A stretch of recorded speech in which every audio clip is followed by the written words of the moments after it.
पहने थे मैंने। मैं हूँ हेमंत और हमारा आज का टॉपिक है इस वीडियो का कि सोल। मैं हमेशा कहता हूँ कि सोल एक कॉस्मिक टर्म है। क्यों? क्योंकि सोल का मतलब है सोल ऑक्यूपेंट अंटिल लाइफ। एक एटम कॉस्मिक एटम इस कॉस्मिक बॉडी को तब तक ही पकड़ सकता है, तब तक ही रह सकता है जब तक कि ये बॉडी जिंदा है। 50 साल, 60 साल, 70 साल, 80 साल, 90 साल, 100 साल, जो भी है। लेकिन कॉस्मिक एटम का तो लाइफ टेन्योर है 1 बिलियन ईयर्स, मतलब 100 करोड़ साल। तो तभी उसको several death and birth cycles में जाना पड़ता है। क्योंकि एक बॉडी की लाइफ यहाँ पर तो इतनी 100 करोड़ साल नहीं है, 100 साल रहेगी मैक्सिमम। तो फिर बाकी का जो है फिर वो कहाँ जाएगा? तो उसको वो घूमना पड़ता है। तो ये हकीकत है। तभी मैं कहता हूँ कि सोल एक कॉस्मिक टर्म है जो सिर्फ कॉस्मोइज्म या कॉस्मिक एटम्स को ही लागू पड़ती है, न कि पैरा या डार्क एटम को। क्यों? क्योंकि पैरा बॉडी फॉर्म जो पैरा मैटर से बनता है या डार्क बॉडी फॉर्म जो डार्क मैटर से बनता है, ये दोनों body forms full 1 billion years तक इजीली निकल जाते हैं। वहाँ का लाइफ टाइम इतना शॉर्ट नहीं होता पैराइज्म और डार्किज्म का।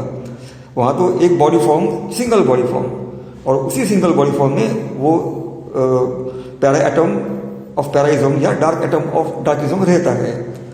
तभी मैं हमेशा कहता हूँ कि सोल ये एक कॉस्मिक टर्म है जो कॉस्मिक एटम को ही लागू पड़ती है, जिसको सेवरल बॉडी फॉर्म्स में जाना पड़ता है। क्योंकि बॉडी का लाइफ यहाँ बहुत छोटा है और एक कॉस्मिक एटम हो या पैरा एटम हो या डार्क एटम हो, इसका पूरा एग्जिस्टेंस टेन्योर है ये 1 बिलियन ईयर्स में 100 करोड़ साल का है।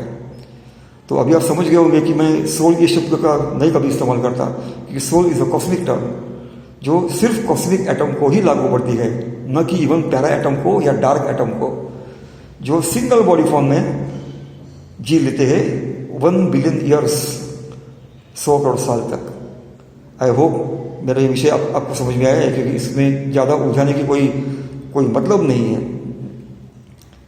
फिर से कहता हूँ, कॉस्मिक बॉडी फॉर्म जो कॉस्मिक मैटर से बनती है तो उसका लाइफ बहुत ही कम होता है। कितना होता है? 50 साल, 60 साल, 100 साल, 150 साल, 500 साल चलो पकड़ो बाद में। लेकिन कोई भी एटम, कॉस्मिक एटम का जो होता है पूरा टेन्योर, तो उसका एक लाइफ टेन्योर वो होता है 1 बिलियन ईयर्स, 100 करोड़ साल। तभी उसको दूसरे बॉडी फॉर्म में जाना पड़ता है, डेथ एंड बर्थ साइकिल्स में। ऐसा पैराइज्म में और डार्किज्म में नहीं है।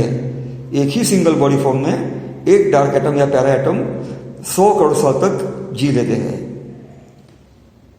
आई होप ये आपको समझ में है। चलो वहाँ भी है एप्लीकेबल, क्योंकि दोनों भी खत्म हो जाते हैं बाद में। तो पैरा एटम भी खत्म हो जाता है और डार्क एटम भी खत्म हो जाता है बॉडी के साथ ही। लेकिन इनको वहाँ पर डेथ एंड बर्थ साइकिल्स नहीं है पैराइज्म एंड कॉस्मोइज्म में, पैराइज्म एंड डार्किज्म में। वो है सिर्फ और सिर्फ कॉस्मोइज्म में ही। तभी सोल ये एक कॉस्मिक टर्म है, कॉस्मोइज्म के लिए ही है और कॉस्मिक एटम्स के लिए ही है, न कि इवन पैरा और डार्क एटम के लिए। फिर बियॉन्डिज्म की तो बात ही छोड़ दो। थैंक यू, पढ़ने के लिए।